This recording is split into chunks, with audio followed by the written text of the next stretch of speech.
Palavra da Verdade, a exposição bíblica com Hernandes Dias Lopes.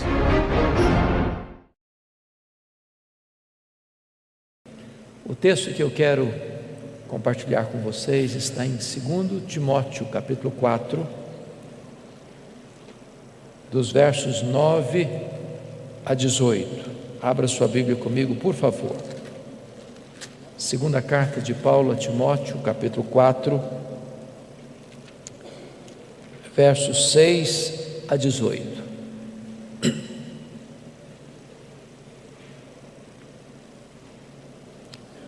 Todos vocês devem saber que esta carta foi a última carta que o apóstolo Paulo escreveu.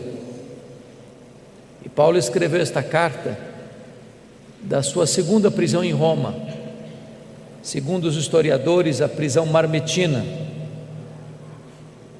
que era uma espécie de masmorra, úmida, fria, insalubre, de onde as pessoas saíam leprosas ou saíam para o martírio. Paulo escreve essa carta já sentenciado de morte, depois de ter recebido pena capital, e antes do seu martírio, ele escreve essa carta a Timóteo, num tempo de muita turbulência, quando a igreja cristã estava sendo massacrada, quando os crentes estavam sendo crucificados e queimados vivos, quando irmãos em Cristo estavam debandando de forma geral, abandonando o apóstolo Paulo, e até mesmo seu filho Timóteo estava com vergonha dele. Paulo escreve aqui suas últimas palavras antes de morrer, e portanto essas palavras se revestem de tanta importância para você e para mim. E ele se dirige a Timóteo assim: quanto a mim, já estou sendo oferecido por libação, e o tempo da minha partida é chegado. Combati o bom combate, completei a carreira, guardei a fé. Já agora a coroa da justiça me está guardada, a qual o Senhor reto juiz me dará naquele dia, e não apenas a mim, mas a todos quantos amam a sua vinda. Procura vir ter comigo depressa, porque Demas, tendo amado o presente século, me abandonou e se foi para Tessalônica. Crescente foi para a Galácia, Tito para a Dalmácia. Somente Lucas está comigo. Toma contigo Marcos e traze-o, pois me é útil para o ministério. Quanto a Tíquico, mandei-o até Éfeso. Quando vieres, traz a capa que deixei em Trode, na casa de Carpo, bem como os livros, especialmente os pergaminhos. Alexandre, o latoeiro, causou-me muitos males. O Senhor lhe dará paga segundo as suas obras. Tu guarda-te também dele, porque resistiu fortemente às nossas palavras. Na minha primeira defesa, ninguém foi a meu favor. Antes todos me abandonaram. Que isto não lhe seja posto em conta. Mas o Senhor me assistiu e me revestiu de forças, para que por meu intermédio a pregação fosse plenamente cumprida, e todos os gentios ouvissem, e fui libertado da boca do leão. O Senhor me guardará, ou me livrará também de toda obra maligna, me levará salvo para o seu reino celestial.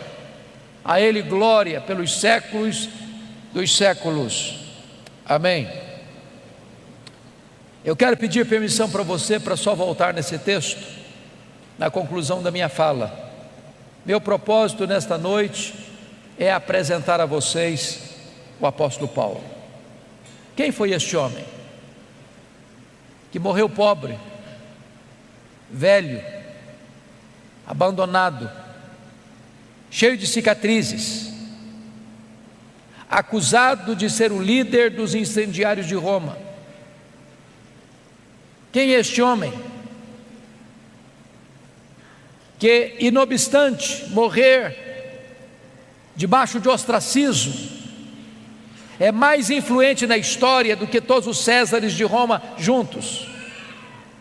Quem é este homem que plantou igrejas nas províncias da Galácia, da Macedônia, da Acaia, da Ásia Menor, que de Jerusalém ao Ilírico anunciou a esperança do Evangelho?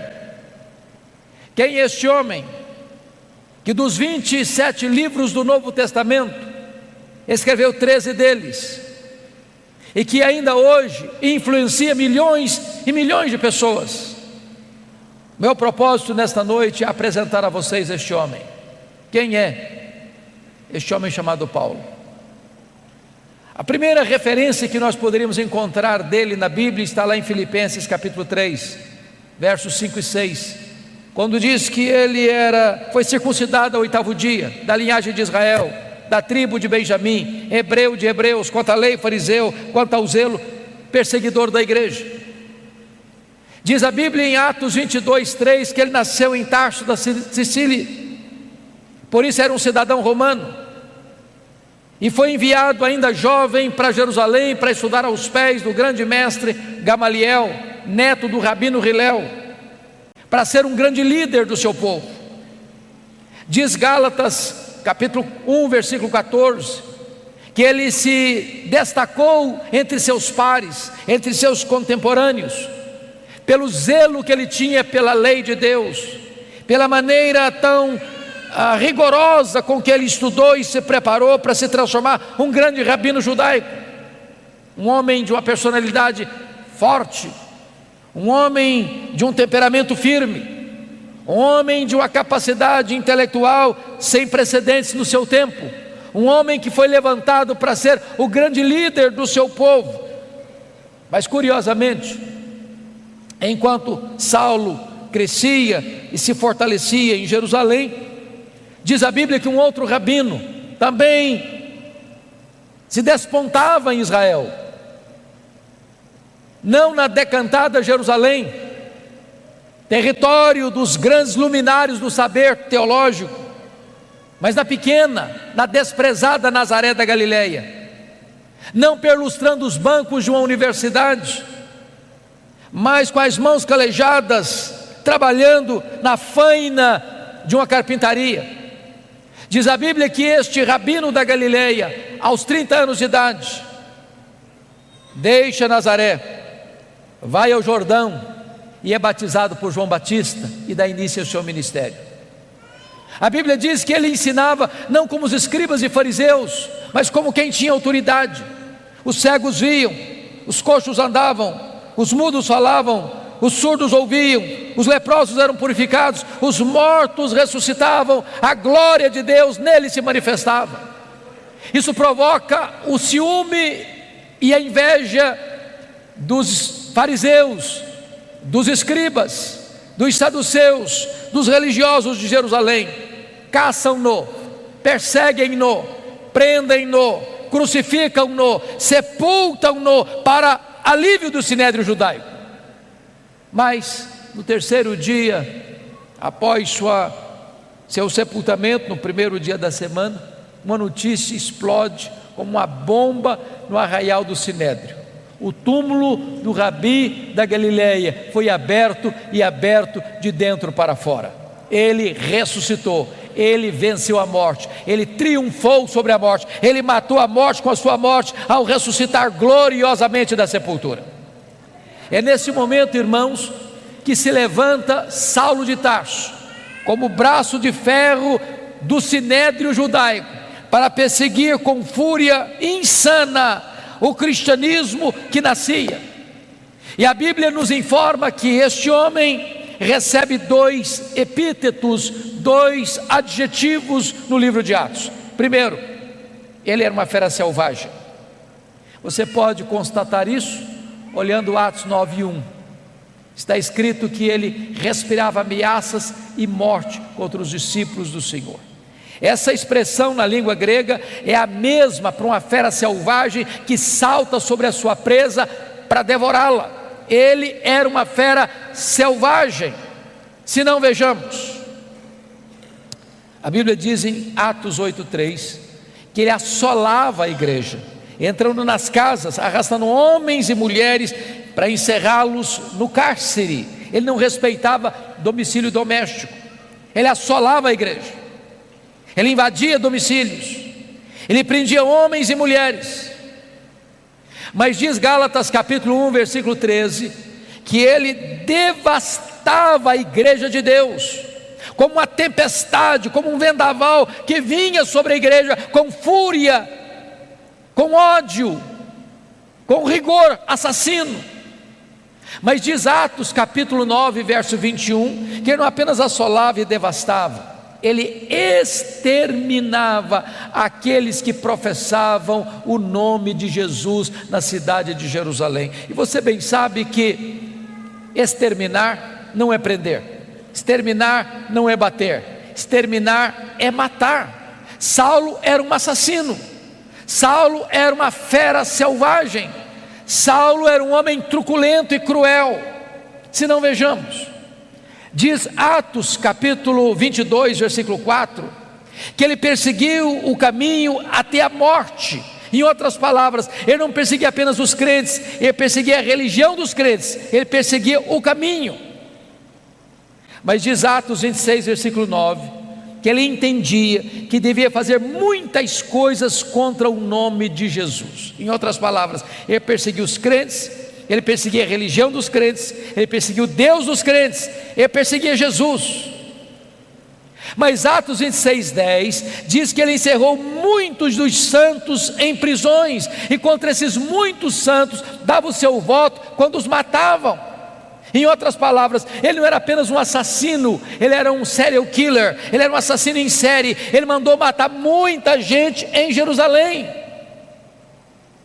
Mas Atos 26, 11 diz que por todas as sinagogas ele castigava os crentes, forçando-os a blasfemar, e até por cidades vizinhas e estranhas ele perseguia os cristãos. Em outras palavras, ele não perseguia apenas fisicamente, ele perseguia também psicologicamente. Ele entrava numa sinagoga e dizia para os crentes assim: ou você nega Jesus ou eu te prendo, ou você nega Jesus ou eu te bato, ou você nega Jesus ou eu te mato. Ele era uma fera selvagem. Mas o Novo Testamento nos apresenta um segundo quadro deste homem. Ele era também um touro indomável. Esta figura está em Atos 26, 14. Quando o próprio Senhor Jesus aparece para ele no caminho de Damasco e diz: Saulo, Saulo, por que me persegues? Dura coisa te é recalcitrares contra os aguilhões. Eu fui criado na roça, como talvez alguns de vocês, e eu vi muito boi sendo amansado para o trabalho doméstico. E o principal instrumento para amansar um touro bravo é o aguilhão. Às vezes nós imaginamos que o Espírito Santo só começou a trabalhar em Saulo lá no caminho de Damasco. Isso não é verdade. Toda vez que Saulo entrava numa casa, arrastava homens e mulheres e os jogava na cadeia. Toda vez que Saulo entrava na sinagoga, prendia os crentes e batia nos crentes, forçando-os a blasfemar. Toda vez que Saulo dava o seu voto para matar um crente, dizendo o seguinte: ou você nega Jesus, ou eu te prendo, ou eu te bato, ou eu te mato. E aquele crente, em vez de negar a Jesus, preferia morrer pelo nome de Jesus, e o seu sangue era vertido. Era o Espírito Santo picando a consciência deste touro bravo. Mas esse touro bravo não quer ser amansado. Até o dia que esse touro bravo, respirando ameaças e morte, vai para Damasco com o propósito de entrar na cidade e arrastar homens e mulheres para jogá-los na prisão. E de repente o domador de touro bravos brada desde os céus e o joga no chão e grita das alturas: Saulo, Saulo, por que me persegues? Dura coisa te é recalcitrares contra os aguilhões. O touro bravo está caído, o touro bravo está vencido. O maior perseguidor do cristianismo está convertido. Muda aqui radicalmente a sua história. Vira-se a página da sua história, porque aquele homem que era um sanguinário, que era um assassino, que era uma fera selvagem, que era um touro indomável, agora está completamente transformado quando ele conclama e chama Jesus de Senhor. Jesus agora é o Senhor da sua vida. Diz a Bíblia que abre agora um novo capítulo na sua história, a sua preparação para o ministério. E ele é levado dali cego para a rua direita, na casa de Judas, onde ele fica 3 dias orando e jejuando, enquanto o Senhor se dirige a Ananias em Damasco, um discípulo, e diz assim: Ananias, vai à rua direita, na casa de Judas, e impõe as mãos sobre Saulo, para que ele fique curado. E diz Atos 9,13 que Ananias disse para o Senhor assim: mas Senhor, eu tenho ouvido de tanta gente, quantos males tem feito este homem aos teus santos em Jerusalém? Mas Deus diz: vai, porque ele é para mim um vaso escolhido. Eu enviarei para longe aos gentios e aos reis, e eu lhe mostrarei o quanto importa sofrer pelo meu nome. Diz a Bíblia que Ananias vai e impõe as mãos sobre Saulo, as escamas caem dos seus olhos, ele volta a ver. Diz a Bíblia que o Espírito Santo entra nele, ele fica cheio do Espírito Santo. Diz a Bíblia que ele foi batizado. E nesse momento eu convido você para abrir sua Bíblia em Atos 9:20, por favor. Logo depois que Saulo foi curado, logo depois que Saulo foi revestido com o Espírito Santo, logo depois que Saulo foi batizado, diz Atos 9:20, que a partir daí, em seguida, logo a seguir, ele começa a pregar nas sinagogas, afirmando que este Jesus é o Filho de Deus. Mas olha comigo Atos 9:22. Saulo mais e mais se fortalecia, confundindo os judeus, demonstrando que este é o Cristo, o Messias. Eu pergunto a vocês: tem alguma diferença entre o que ele fez no verso 20 para o que ele fez no verso 22? Prestem atenção. No verso 20 ele afirma que Jesus é o Filho de Deus, mas no verso 22 ele demonstra que Jesus é o Messias, é o Cristo. Demonstrar é provar uma tese detalhada, meticulosa e exaustivamente. Há uma profunda diferença entre a declaração do verso 20, onde ele declara que Jesus é o Filho de Deus, e o que ele faz no verso 22, onde ele prova detalhadamente que este Jesus, Filho de Deus, de fato é o Messias, é o Cristo. A grande pergunta é: quanto tempo durou entre o que ele fez no verso 20 para o que ele fez no verso 22? Atos não responde essa pergunta, mas a resposta está em Gálatas capítulo 1, versos 15 a 18. Diz que logo que ele foi convertido a Cristo, ele não sobe para Jerusalém, onde estavam os apóstolos, ele não consulta carne e sangue, ele vai para a região da Arábia, onde fica 3 anos. E diz então Gálatas 1,18 que depois de 3 anos na Arábia, ele retorna outra vez para Damasco. A grande pergunta: o que é que Saulo ficou fazendo na Arábia 3 anos? E a resposta é: um discipulado intensivo com Jesus. Se Jesus investiu 3 anos nos apóstolos em Jerusalém, agora Jesus em Israel, Jesus agora investe 3 anos em Saulo na Arábia. A teologia que Paulo aprendeu, ele não aprendeu como aprendeu as doutrinas do judaísmo aos pés de um mestre humano, ele aprende por revelação direta do Senhor Jesus Cristo. O Senhor revelou-se a ele e nele. Nesses 3 anos na Arábia, certamente ele releu o Antigo Testamento, e ele começa então a perceber e a constatar que aquele Jesus que ele perseguira, de fato era o Messias.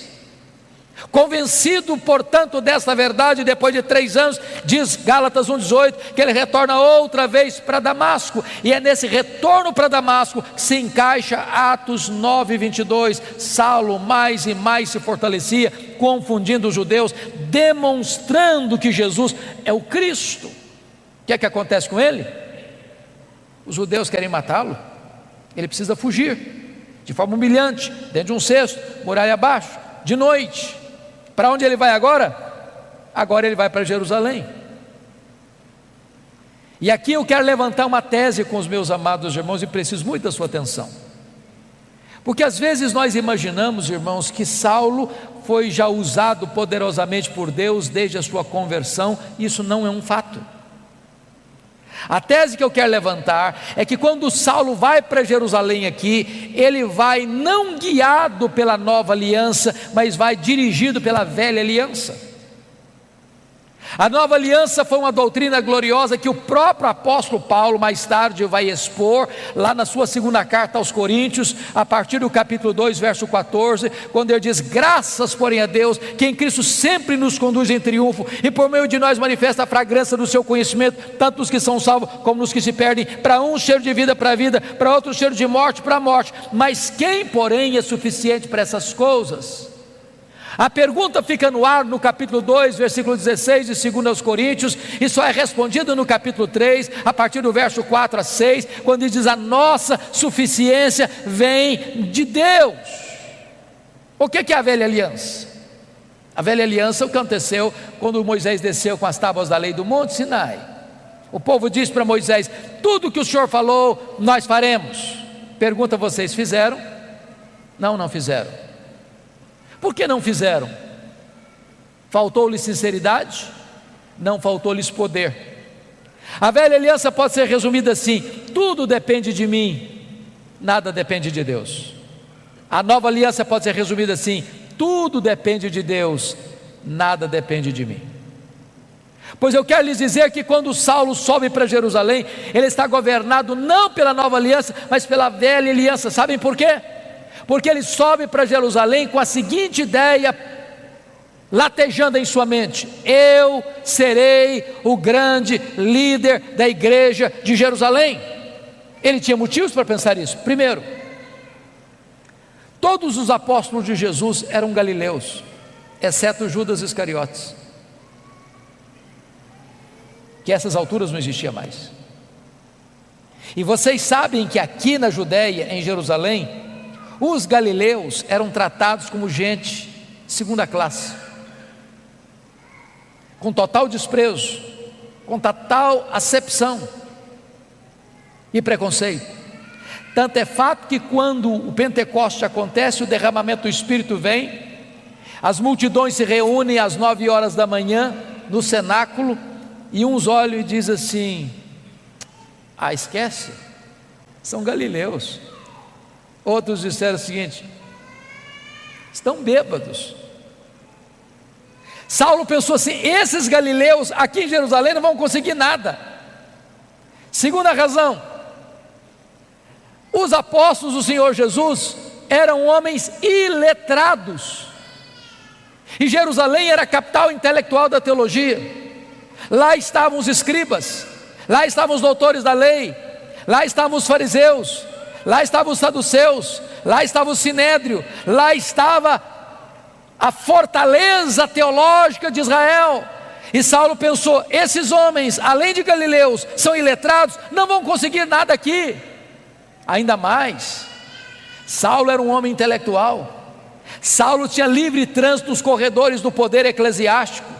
Saulo conhecia Jerusalém, Saulo fora criado em Jerusalém, Saulo perseguiu a igreja de Deus em Jerusalém, e ele sobe com a seguinte ideia: eu tenho o melhor currículo, eu tenho o melhor preparo, eu tenho a melhor postura para ser o líder da igreja de Jerusalém, e com essas ideias ele sobe. Sabe o que acontece? Confira comigo Atos 9, 26. Quando ele chega na igreja de Jerusalém, todos, não alguns, todos os discípulos não acreditaram na conversão dele. Achavam que ele estava sabotando a fé, achavam que ele estava blefando, e bateram a porta da igreja na cara dele. Para quem queria ser líder, nem recebido foi. Deus golpeia aqui o orgulho dele. Agora olha comigo Atos 9, 27.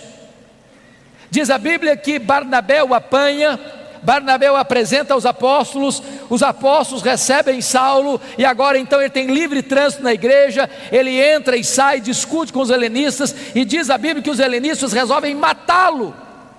O que acontece? Os membros da igreja, os discípulos se reúnem e dizem assim para Saulo: Saulo, você não pode ser o nosso pastor não, você tem que ir embora da nossa igreja. Agora preste atenção, irmãos, não é fácil para um pastor estar convencido que deve ficar na igreja, quando os membros da igreja estão convencidos que ele deve sair da igreja. Não é fácil. Sabe o que aconteceu com ele? Ele não foi embora. Ele não foi embora.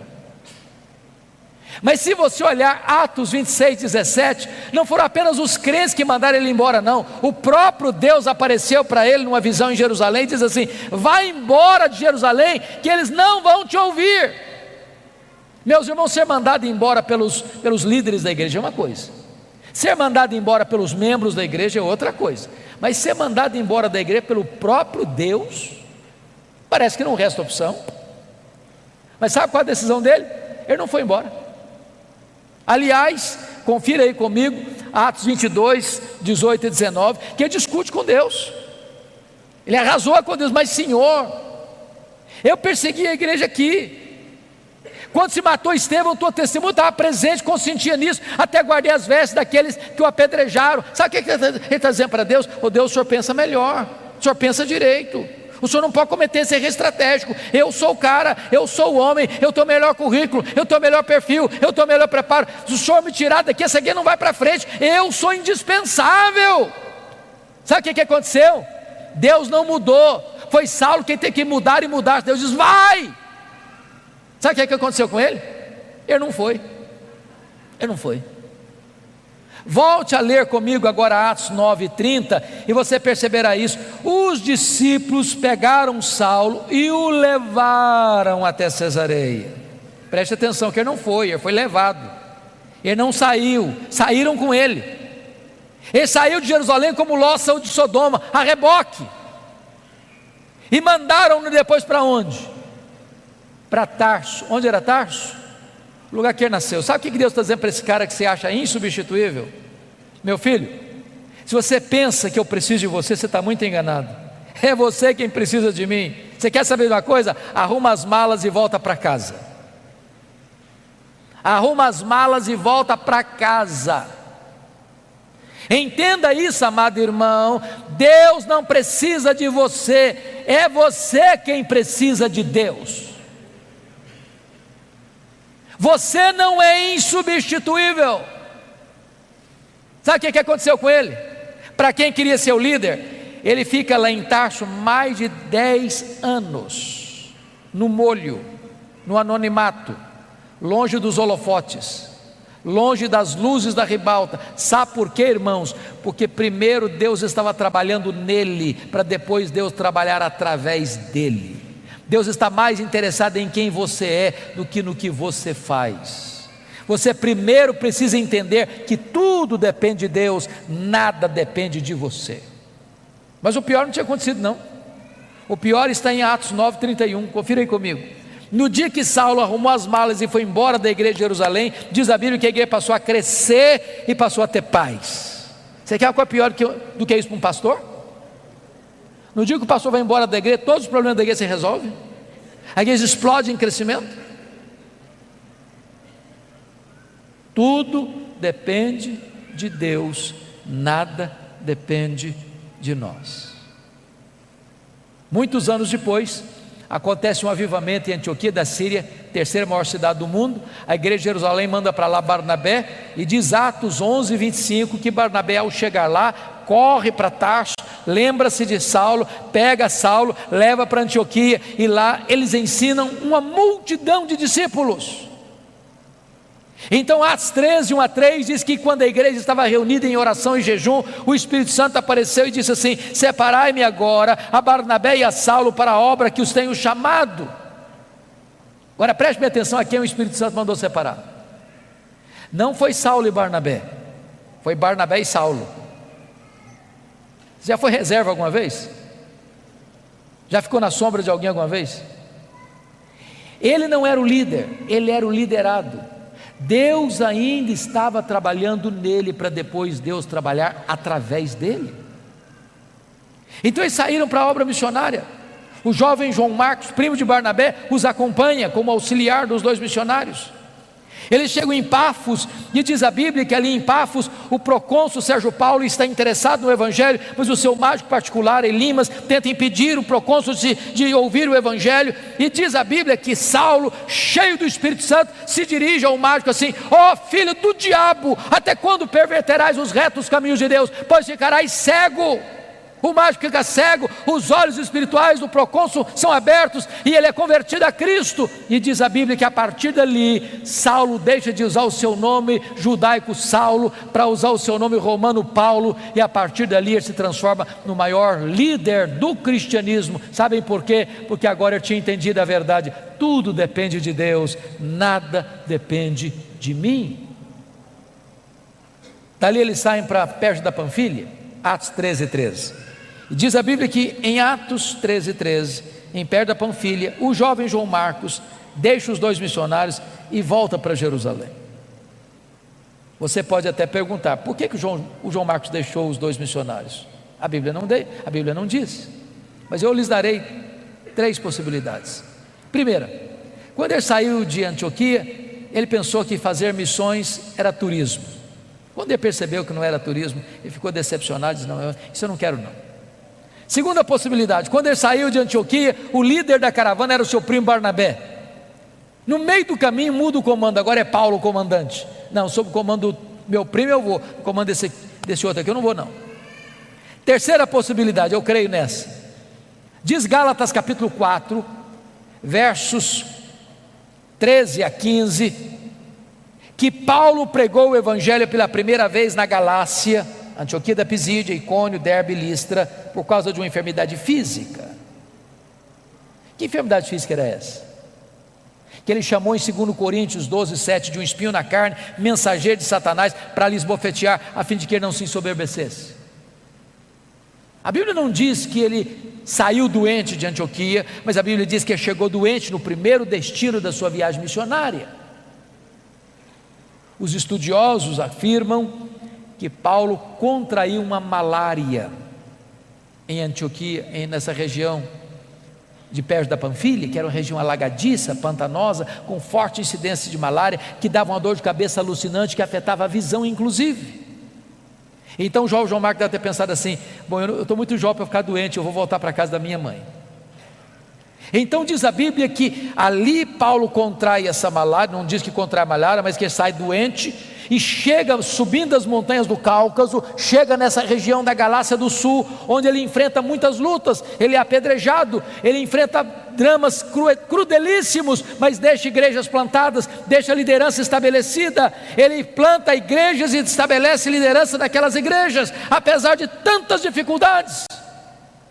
Diz Atos 14, verso 26 e 27, que ao término dessa primeira viagem missionária, eles retornam para a igreja de Antioquia da Síria, reúnem a igreja e relatam à igreja quantas coisas fizeram Deus por intermédio deles, e como Deus abrir a porta do evangelho para os gentios.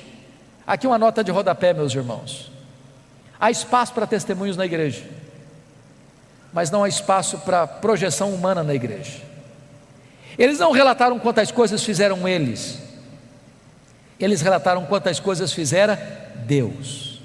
Quem faz a obra é Deus, você e eu somos apenas os instrumentos, é Ele quem faz. Mas preste atenção uma coisa, irmãos: não há crescimento de igreja sem perseguição, sem oposição, sem que o inferno se agite. Notem comigo o capítulo 15, versículo 1, que logo que os membros da seita dos fariseus em Jerusalém escutam que os gentios estão sendo convertidos e recebidos na igreja, sem passar pelo rito da circuncisão, eles descem e dizem assim para os crentes novatos: se vocês não se circuncidarem, se vocês não guardarem a lei de Moisés, vocês não poderão ser salvos. Mas isso não é evangelho. E se acrescentar algo mais à obra perfeita de Cristo? Isso é dizer que o sacrifício de Cristo na cruz não foi suficiente? E se afirmar que só a fé em Cristo não é suficiente? Isso é uma deturpação do evangelho verdadeiro. Então preste bem atenção, queridos: Paulo não podia sair para uma nova viagem missionária sem antes corrigir o problema doutrinário da igreja. E preste atenção nisso: quanto mais se prega, se a teologia não é boa, pior fica. Não basta pregar, é preciso pregar o evangelho verdadeiro. Então foi convocado um concílio na igreja, apóstolos e presbíteros, e eles se reúnem para tratar da matéria, onde fala Barnabé, onde fala Paulo, onde fala Pedro, onde Tiago lidera aquele concílio, e ao término do concílio, uma decisão foi tomada, uma decisão foi escrita, uma decisão foi levada para todas as igrejas, mostrando o seguinte, que é só a fé em Cristo que é suficiente para a salvação, e nada mais. Teologia está boa agora? Vamos fazer a segunda viagem missionária. Agora confira comigo Atos 15:36. Diz a Bíblia que agora Paulo chega para Barnabé e diz: Barnabé, vamos fazer a segunda viagem missionária, vamos visitar as igrejas que nós plantamos, para ver se estão tudo bem, se a coisa está indo caminhando bem. E diz a Bíblia que Barnabé chegou para Paulo e disse assim: tá bom, Paulo, vamos sim, com um detalhe, o meu primo João Marcos quer voltar com a gente. Aí Paulo disse assim: eu não acho justo levarmos aquele que nos abandonou desde perto da Panfilha. Desculpe, irmãos, o texto está registrado de uma forma sucinta e assim muito polida, mas eu acredito que não foi tão polida assim a conversa entre Paulo e Barnabé, não. Eu vou parafrasear. Foi mais ou menos assim: ô Paulo, vamos mesmo, Paulo, eu estou tão animado com essa viagem. Só um detalhe, lembra do João Marcos, o meu primo, aquele que nos deixou lá em Perge, da Panfilha? Pois é, Paulo, ele quer ir voltar com a gente. Acho que o Paulo fechou o semblante, disse: você está de brincadeira comigo, né, Barnabé? Não é verdade, ele quer voltar com a gente. Barnabé, não é possível, eu não quero, esse rapaz não serve para ser meu companheiro, comigo ele não vai, Barnabé. Mas Paulo, vamos dar uma chance para o rapaz, ele é jovem, ele é novo, ele vai aprender. Comigo ele não vai, Barnabé. Mas Paulo, você está sendo intolerante, Paulo, vamos dar uma chance para o rapaz. Comigo ele não vai, Barnabé. Diz a Bíblia que houve tal desavença entre eles, que não puderam caminhar juntos mais, por causa de João Marcos. Barnabé investiu no João Marcos, foi para Chipre com ele. Paulo pegou Silas, profeta da igreja de Jerusalém, foi para outra região. Paulo queria ir para a Ásia, o Espírito Santo o impediu. E de noite ele escuta, tem uma visão de um varão macedônio dizendo: passa a Macedônia e ajuda-nos. Ele entra na Macedônia, cidade de Filipos, colônia romana.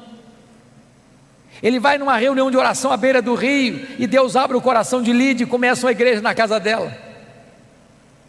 Ele está indo para a reunião de oração, uma menina possessa, endemoniada, está atormentando, perturbando a caminhada de Paulo, e Paulo a liberta, e os homens da cidade se rebelam, e Paulo é preso, e Silas é preso, e eles são açoitados, suas vestes são rasgadas, e jogados num tronco interior de uma prisão imunda.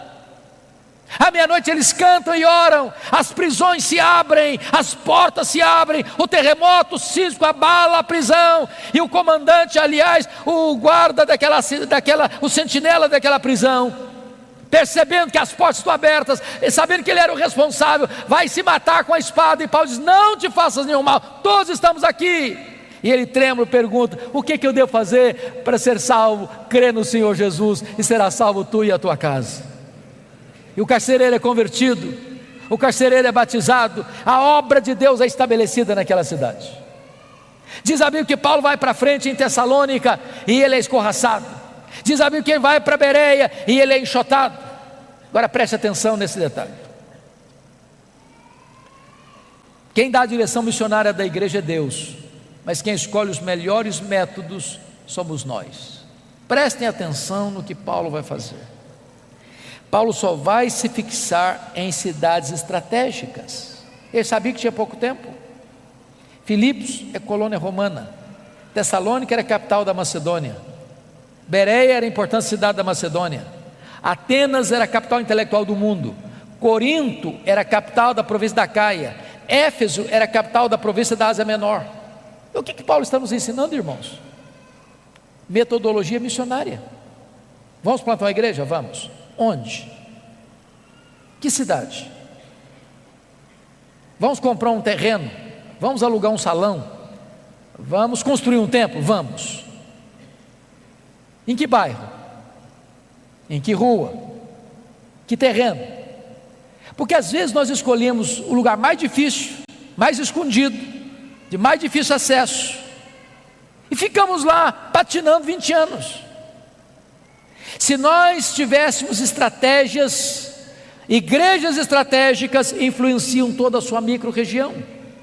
Mas mesmo que você tenha a direção de Deus e estratégia certa, você não tem vida fácil, porque Paulo é açoitado em Filipos, é escorraçado em Tessalônica, é enxotado de Bereia, é chamado de tagarela em Atenas e é chamado de impostor em Corinto. Ele já tinha escrito a primeira carta aos Gálatas lá em Antioquia da Síria, e agora quando ele chega em Corinto, ele escreve as suas 2 cartas aos Tessalonicenses. Ele vai para a terceira viagem missionária em Éfeso, e vocês sabem que Éfeso, capital da Ásia Menor, era uma cidade de mais de 300 mil habitantes, era um centro de culto pagão da época, porque o grande templo da deusa Diana estava lá, uma das 7 maravilhas do mundo antigo. E Paulo chega nessa cidade idólatra, Paulo chega nessa cidade cheia de feitiçaria, e diz a Bíblia que em 3 anos que ele fica ali, ele desarticula a idolatria, ele desarticula a feitiçaria, a palavra de Deus prevalece na cidade, igrejas são plantadas em toda a província, como Esmirna, Pérgamo, Tiatira, Sardes, Filadélfia, Laodiceia, Colossos e Herápolis. Amados irmãos, eu não posso entender um fato desse, com toda a tecnologia que você e eu temos hoje, de rádio, de televisão, de Bíblia impressa, de folheto, de zap e de tudo mais. Chega numa cidade de 300 mil habitantes, 3 anos, se você não tomar muito cuidado, nem o seu bairro sabe que você está ali. Paulo chega numa cidade 3 anos, sem nada disso, e a cidade é impactada, a cidade é transformada, igrejas são plantadas. E agora diz a Bíblia que ali de Éfeso ele escreve as suas 2 cartas à igreja de Corinto, está saindo da igreja, indo para Jerusalém levar uma oferta para os pobres da Judéia. Isso porque ele assumiu um compromisso em Gálatas 2:10 de ir para os gentios, mas não se esquecer dos pobres. Isso porque Atos 18:2 diz que no tempo de Cláudio uma grande fome invadiu o mundo, e muitos judeus foram expulsos, aliás os judeus foram expulsos de Roma e voltaram para a Judéia sem casa, sem propriedades para trabalhar. E Paulo levanta uma oferta e vai levando essa oferta. Quando ele chega para embarcar em Mileto, ele diz para os presbíteros de Éfeso assim: o Espírito Santo me assegura que o que eu vou enfrentar pela frente são cadeias e tribulações, mas em nada eu considero a vida preciosa para mim mesmo, conquanto que eu complete a minha carreira e o ministério que eu recebi do Senhor Jesus para testemunhar o evangelho da graça de Deus. Quando ele chega e desembarca em Cesareia Marítima, Ágabo prende com o cinto e diz: você vai ser preso em Jerusalém, é isso que vai acontecer com você lá. Os discípulos tentam demover, ele diz: eu estou pronto não só a ser preso, eu estou pronto a morrer por Jesus em Jerusalém. Ele chega e é preso mesmo. Os judeus resolvem matá-lo. 40 judeus entram em conspiração de anátema: nós não vamos comer, nós não vamos beber enquanto não matar Paulo. A notícia chega ao comandante, ele é transferido naquela noite para Cesareia Marítima, onde fica 2 anos sendo acusado pelos judeus. Diante da fraqueza do governador Festo, pronto a entregá-lo ao Sinédrio, e o Sinédrio pronto a matá-lo no caminho, Paulo, percebendo a jogada, diz: eu sou cidadão romano e eu quero ser julgado diante de César. E o governador diz: para César você quer ir? Para César você irá. Mas Deus já havia dito para ele, lá em Atos 23:11, quando ele estava preso na fortaleza em Jerusalém: coragem, Paulo, assim como você deu testemunho aqui em Jerusalém, eu quero que você dê testemunho também em Roma.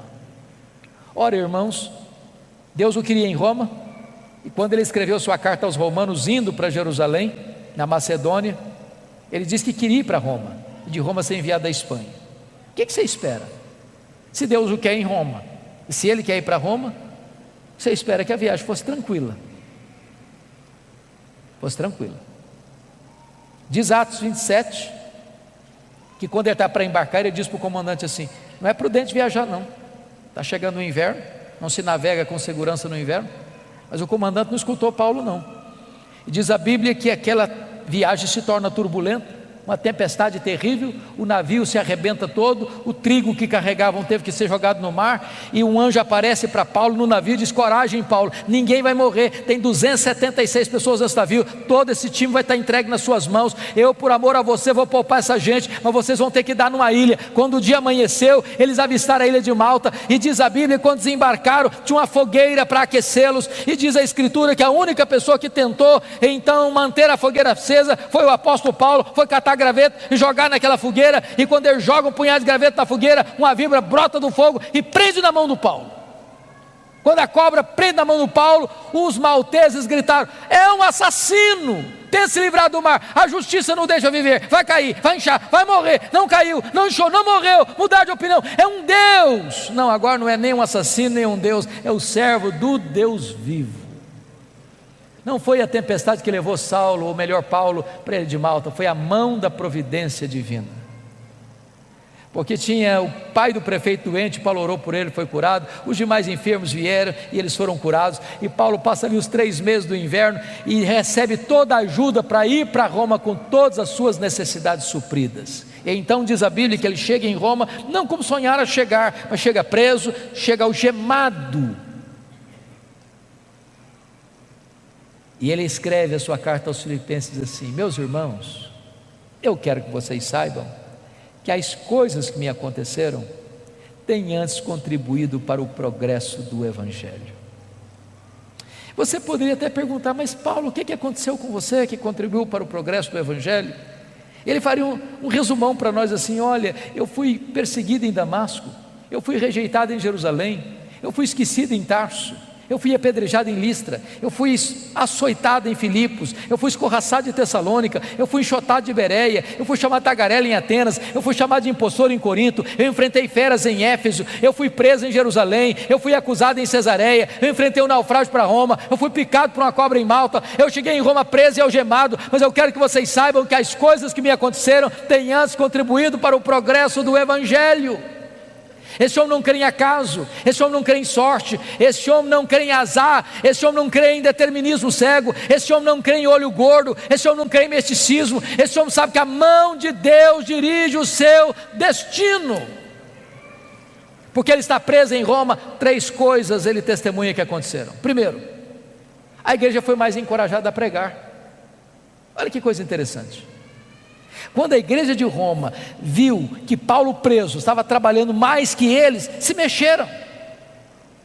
Ray Stedman, de saudosa memória, tem um método, segundo ele, que é um dos mais eficazes de crescimento de igreja. Eu pessoalmente não gosto tanto. Ele diz o seguinte: você quer ver a igreja crescer? Bote os pastores na cadeia e a igreja crescerá. Segundo, porque Paulo estava preso, diz ele, todos os membros da guarda pretoriana tomaram conhecimento das minhas cadeias em Cristo. Sabe o que significa isso, irmãos? Ele ficou 2 anos, 61 e 62 depois de Cristo, preso em Roma, na primeira prisão. Ele era um cidadão romano, tinha um soldado algemado com ele, todo dia, em 3 turnos por dia. A guarda pretoriana era a guarda de elite do imperador, era a guarda de escol, eram os soldados da mais alta patente do império, eram 16 mil soldados da mais alta patente, gente que trafegava nos corredores do poder, todo dia tinha alguém algemado com ele. E o que Paulo fazia com eles? Evangelho neles, evangelho neles, evangelho neles. Depois de 2 anos, toda a guarda pretoriana estava evangelizada. Se Paulo não estivesse nessa prisão, ele jamais alcançaria a elite de Roma. Deus o colocou lá e ele entendeu isso. Eu não sou prisioneiro de César, não, eu sou prisioneiro de Cristo, eu sou embaixador em cadeias. Não é o lugar que faz você, é você que faz a circunstância. Porque ele estava preso, diz ele, não podia visitar as igrejas. O que ele fez? Começou a escrever cartas. Que cartas? Efésios, Filipenses, Colossenses, Filemon, as cartas da primeira prisão. Se Paulo estivesse solto, talvez nós não teríamos essas joias na nossa Bíblia. Dessa primeira prisão ele pediu para sair, ele orou para sair e saiu, mas não saiu para se aposentar, não saiu para deitar numa cadeira de balanço, saiu para fazer a 4ª viagem missionária.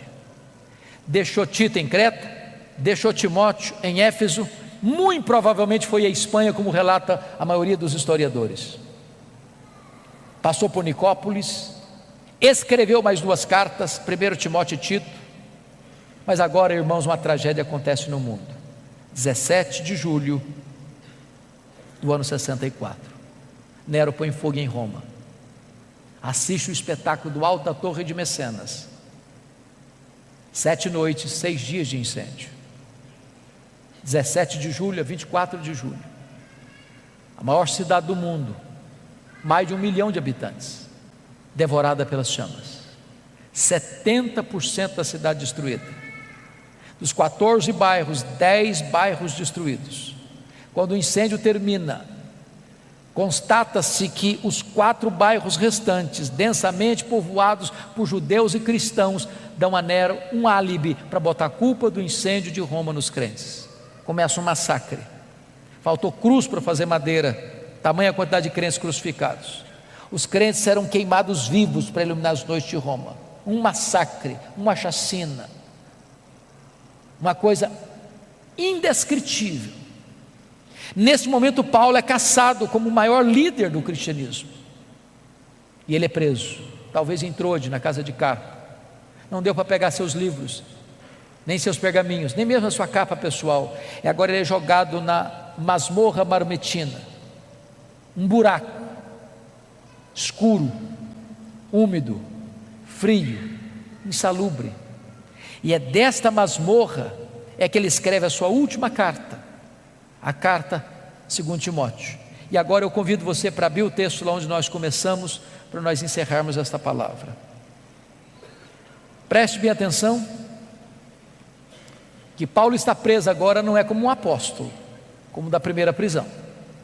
O que está por trás dessa prisão não é mais os judeus, mas a máquina do Império Romano. Confira comigo aí capítulo 2, versículo 9. Ele está preso agora como um malfeitor, como um bandido. Pense você em Paulo, o grande apóstolo, circulando por todas as mídias da época, de boca em boca, de ouvido em ouvido, de esquina em esquina, de rua em rua, de avenida em avenida, de cidade em cidade, de aldeia em aldeia. Lembram do Paulo? Aquele Paulo, o pregador, o plantador de igrejas, o teólogo da igreja, o missionário maior da igreja? Pois ele é um bandido. Ele é o líder dos incendiários. Sabe o que aconteceu? Confira aí capítulo 1, versículo 15. Todos os da Ásia o abandonaram, todos. Ninguém quer ficar perto dele, ninguém se é amigo dele. Os crentes que foram recebidos por ele, filhos da fé dele, não querem mais saber dele. Todo mundo está com medo de se aproximar dele. Agora olha o capítulo 1, versículo 8. O próprio filho da fé, o mais íntimo cooperador do apóstolo Paulo, chamado Timóteo, está com vergonha de Paulo. Paulo diz: meu filho, não te envergonhes das minhas cadeias. Sabe o que aconteceu? Olha comigo capítulo 4, versículo 16. Vocês sabem que Roma, o Império Romano, mesmo diante de tamanha perseguição, o direito romano era muito famoso e até hoje é estudado nas universidades. Toda pessoa tinha direito de defesa, pois ele teve esse direito. Ele vai para a primeira audiência. Na minha primeira defesa, diz capítulo 4, 16, ninguém foi a meu favor. Pense comigo nessa cena. Paulo deve ter ido para lá assim pensando: vai ter muito crente lá para me defender, para dizer que eu não sou um bandido, para dizer que eu sou homem de Deus, para dizer que eu sou um apóstolo, para dizer que eu sou um pregador do evangelho, para dizer que eu sou comprometido com outra causa, a causa do bem, a causa do amor, a causa da salvação. Vamos dizer que eu não sou esse homem de quem estão acusando aí. Quando ele chega lá, não tem ninguém para defendê-lo. Sabe o que aconteceu? Ele é condenado, não à prisão perpétua, é condenado à pena de morte. Pena de morte. É dessa forma que ele escreve essa carta. O que ele tem para repartir conosco? Primeiro, ele vai fazer uma avaliação da vida. Olha aí a avaliação do passado. Versículo 7, combati o bom combate, completei a carreira, guardei a fé. Todos os verbos estão no passado. Está dizendo o seguinte: a vida não foi amenidades não. Eu não larguei a obra no meio do caminho não. Eu não prostituí meu ministério não. Eu guardei a fé. Ele faz uma avaliação agora do seu presente no verso 6. Quanto a mim, já estou sendo oferecido por libação, e o tempo da minha partida é chegado. Sabe o que ele está dizendo? Ele está dizendo o seguinte: não é Roma que vai me matar não, eu que vou me entregar. Eu não vou me entregar para Roma não, eu vou me entregar como libação ao Senhor. E eu não vou morrer também não, eu vou partir. Porque essa palavra partida aí é um eufemismo para a morte. Essa palavra no grego tem 3 significados. Primeiro, é aliviar alguém de um peso. Sabe o que é morrer para um crente? É descansar da sua fadiga. Segundo, é desatar um bote e atravessar para o outro lado do rio. Sabe o que é morrer para um crente? É fazer a última viagem rumo à pátria celestial. Sabe o que significa a palavra partida? Significa o seguinte, é que você agora, nessa palavra, significa levantar acampamento, afrouxar as estacas de uma barraca provisória e ir para sua casa permanente. Sabe o que é morrer para um crente? É mudar de endereço, é ir para a casa do Pai. Paulo não está com medo de morrer, porque sabe em quem tem crido e sabe para onde está indo. Agora faz uma avaliação do seu futuro no versículo 8. Ele diz o seguinte: já estou indo receber a coroa da justiça, a qual o Senhor reto juiz me dará naquele dia, e não apenas a mim, mas a todos quantos amam a sua vida. Sabe o que ele está dizendo, irmãos? Não importa se Nero me considera um bandido, o que importa para mim é que eu vou comparecer perante o reto juiz, e o reto juiz já guardou para mim a coroa da justiça. Eu não estou indo para o cadafalso, não, eu estou indo receber a coroa da justiça, eu estou indo para a glória celestial. Mas esse homem não é um super-homem. Ele abre o coração no final da vida e compartilha conosco a sua dor. O primeiro drama que esse homem enfrenta, confira comigo aí, versículo 9, é o drama da solidão. Procura vir ter comigo depressa. Olha o verso 21. Venha, meu filho, mas venha antes do inverno. Oh, amados irmãos, gente precisa de Deus, mas gente precisa de gente. Todos nós aqui precisamos de um amigo, de um ombro, de alguém com quem repartir as dores e abrir o coração. Eu não sei quantos de vocês notaram, o ano passado foi um ano muito doloroso, muito triste para a igreja evangélica. Muitos pastores evangélicos tiraram a sua vida, cometeram suicídio o ano passado. Às vezes você lida com multidão e vive no universo da solidão. Você precisa ter um amigo em quem você confia para repartir as dores do seu coração. Paulo é um apóstolo, mas ele está dizendo: eu preciso de você, meu filho, venha ter comigo, eu preciso encostar minha cabeça no seu peito antes de morrer, venha depressa, eu não posso esperar mais. Segundo drama que esse homem enfrenta, meus irmãos, está no versículo 10, olha comigo, é o drama do abandono. Demas, tendo amado o presente século, me abandonou. Não é fácil ser abandonado, não é fácil ser abandonado no final da vida, não é fácil ser abandonado quando você precisa de ajuda, não é fácil ser abandonado quando você mais precisa de socorro, não é fácil ser abandonado por aqueles que você um dia ajudou, não é fácil ser abandonado quando você está sofrendo injustiça. Paulo está enfrentando o drama do abandono. Talvez você que entrou aqui hoje está enfrentando algum tipo de abandono dentro da sua casa, pelo seu namoro, namorado, namorada, noivo, noiva, marido, esposa, amigo, amiga, irmão, irmã, eu não sei. O drama do abandono é cruel e Paulo está lidando com esse drama. Terceiro drama que ele enfrenta, confira comigo aí o versículo 14 e 15, o drama da traição. Alexandre o Latueiro causou-me muitos males. Diz os historiadores que foi esse indivíduo que delatou o apóstolo Paulo, culminando na sua segunda prisão e no seu consequente martírio. É gente que puxa o seu tapete, é gente que apunhala você pelas costas, é gente que torce para você cair, é gente que celebra quando você chora, é gente que chora quando você está feliz. Muitas vezes, meus irmãos, embora você é um crente, você é um líder, você enfrenta o drama da traição. Sabe o que Paulo diz? Não tente vingar-se, não tente dar o troco, não tente revidar, não tente guardar mágoa no seu coração. Você não sabe lidar com isso, entregue essa causa nas mãos de Deus. O Senhor lhe dará paga, eu não. Meu papel é perdoar, meu papel é pagar o mal com o bem. Entregue essa causa nas mãos de Deus. Quarto drama que ele está enfrentando, versículo 13, confira comigo, o drama das privações. Ele está enfrentando 3 privações. Primeiro, privação emocional, gente precisa de gente. Privação mental, ele está precisando de ler. Paulo me impressiona muito, porque ele sabe que vai morrer, está querendo estudar mais. Tem gente que passa a vida inteira e não estuda nada. É hora de você parar para pensar se você é uma pessoa que lê. Que quem não lê não enxerga. Quem não lê vai ser comandado. Quem não lê não discerne. Quem não lê não entende. Paulo sabe que vai morrer, mas quer estudar um pouco mais, não quer abrir mão da palavra de Deus, ele quer se alimentar da palavra de Deus, ele quer enriquecer a sua alma, mesmo no final da sua própria vida.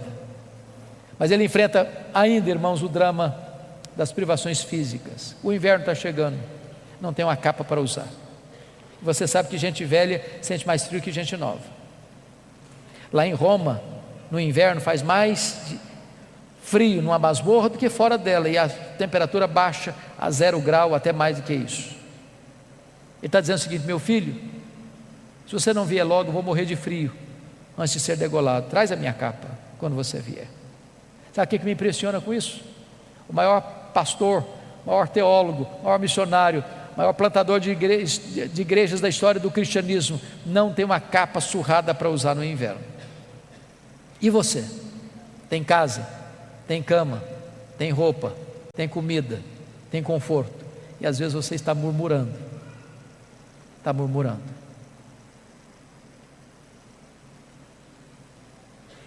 Finalmente, irmãos, talvez o mais doloroso dos dramas, está no versículo 16, é o drama da ingratidão. Na minha primeira defesa, ninguém foi a meu favor. Você precisa cuidar do seu coração, sabe por quê? Se você tiver expectativa nos homens, você pode se frustrar. Você investe, você semeia, você abençoa, você trabalha, e quando você precisa de ajuda, às vezes essa ajuda não chega. Essa mão estendida não se abre para você. Mas bendito seja Deus, porque diz no verso 17 assim: mas o Senhor me assistiu, me revestiu de forças. Pode faltar para você o apoio dos homens, mas não faltará para você o apoio de Deus. Pode faltar para você o apoio da terra, mas não faltará para você o apoio do céu. Deus nunca vai desamparar você. Mas, amados irmãos, chega o dia da execução. Você pode imaginar o que esse homem está sentindo? Há alguns anos nós vimos com muita tristeza um brasileiro sendo executado num país asiático. A embaixada brasileira lutou, muitas cartas, centenas de cartas foram para aquele país, nada adiantou. Aquele moço pegado com drogas foi executado. Não é fácil, chega o dia, no corredor da morte.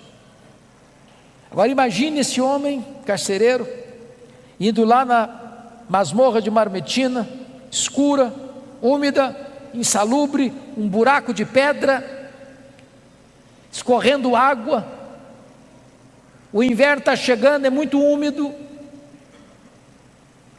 Eu imagino esse homem andando pelos corredores escuros daquela prisão. Eu imagino aquele homem abrindo aquela pesada porta de ferro dessa masmorra. Eu imagino esse homem entrando com a tocha de fogo para conseguir enxergar muito bem o que está lá dentro. E ele grita então: prisioneiro Paulo, prisioneiro Paulo, prisioneiro Paulo. Talvez lá no canto, alguns trapos em cima da pedra úmida. Aquele velho cheio de cicatrizes se levanta e diz: sou eu estou aqui. Ele é acorrentado, ele é retirado dessa masmorra úmida, ele é levado ao cadafalso, ao local do patíbulo e da execução. E eu imagino esse homem perguntando para ele assim: você quer dizer algumas palavras antes de morrer? Pensando que ele havia de dizer da mágoa, da dor, do ressentimento, da revolta, da tristeza, da decepção. E o velho apóstolo responde: sim, eu quero dizer algumas palavras antes de morrer. E naquele momento, ele ergue os olhos aos céus e diz a ele: ao Senhor Jesus, glória pelos séculos dos séculos, amém. Botou a cabeça no cepo da forquilha, a espada de Roma tosou-lhe a cabeça, corpo para um lado, cabeça para o outro, tombou na terra como um mártir, mas foi recebido no céu como um príncipe. Este homem, irmãos, que diz para você e para mim: sede meus imitadores, como eu sou imitador de Cristo. Que Deus nos ajude nesse tempo em que o Evangelho está tão desfigurado, onde os pregadores estão sendo tão comercializados por interesses humanos. Que Deus reavive no nosso coração a paixão pelo ministério. Que Deus nos dê um senso profundo do que significa a obra de Deus. E que você e eu sejamos homens segundo o coração de Deus, mulheres segundo o coração de Deus, cheio do Espírito Santo, entendendo que se vivemos para o Senhor, vivemos, mas se morremos para o Senhor, morremos. Quer pois vivamos, quer pois morramos, nós somos do Senhor. Eu quero orar com vocês, quero colocar a sua vida diante de Deus, quero desafiar você a viver uma vida digna do Evangelho. Eu queria que você ficasse em pé onde você está, e eu quero colocar a sua vida diante do trono da graça.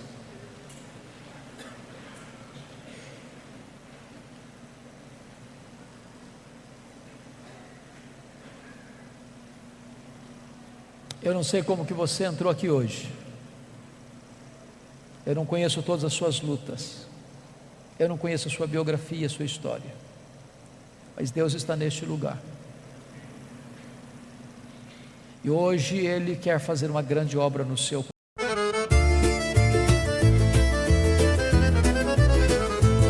Mi svegliai con freddo da faccia, mentre Gaddina faccia festa da strada.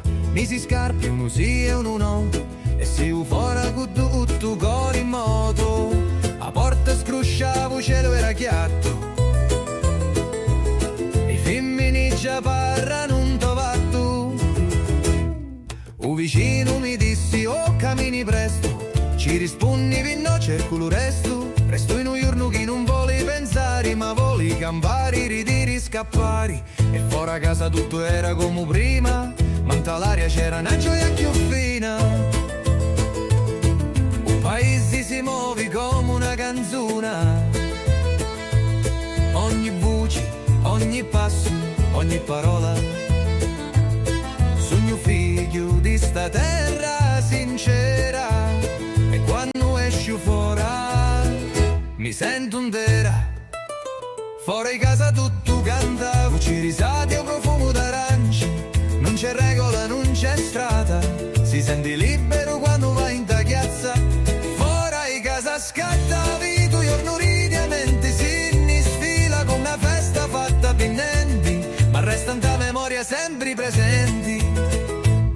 O picciriddu giocava con una rota, una signora impostava roba asciutta. O parrino passava con passi di seta e saluta con l'occhi con una risa discreta. O giorno si stigna come un lenzo